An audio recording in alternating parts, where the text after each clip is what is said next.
Mayo ang Panginoon. Ang mabuting balita ng Panginoon ayon kay San Marcos. Papuri sa iyo, Panginoon.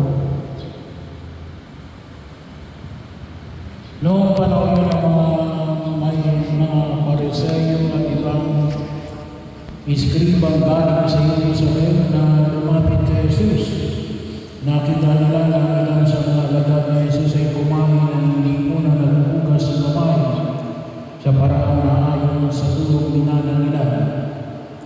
Ang mga Hudyo lalo ng mga Pariseo hindi kumakain ng hindi nakapaghugas ng kamay ayon sa mga turong minana nila sa kanilang mga ninuno.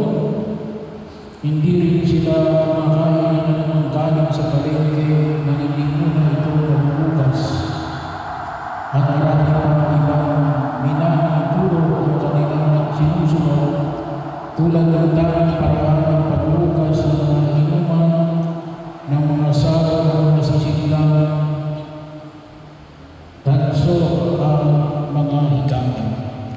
Kaya tinanong ni Jesus ang mga Pariseo at mga iskriba, bakit hindi sumusunod ang mga alagad mo sa mga turo ng aming mga ninuno?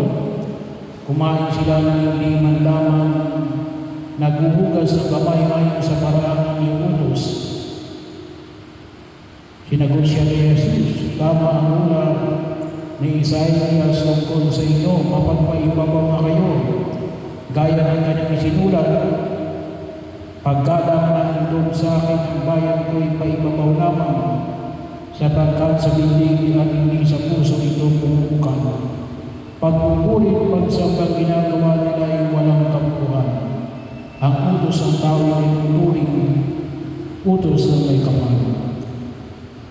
Niwawalang kabuuan na ninyo ang utos ng Diyos at ang sinusunod ninyo yung turo ng tao. Sinabi ka na Jesus, kayo sa ilang paraan ninyo sa pagbabawalang bisa sa utos ng Diyos. Masunod lamang ninyo ang mga turong minana ninyo. Tulad nito, iniutos si Moises, sigalan ng ama ang ina. Ang magsalita ng masama sa kanyang ama o ina ay dapat mamatay. Ulit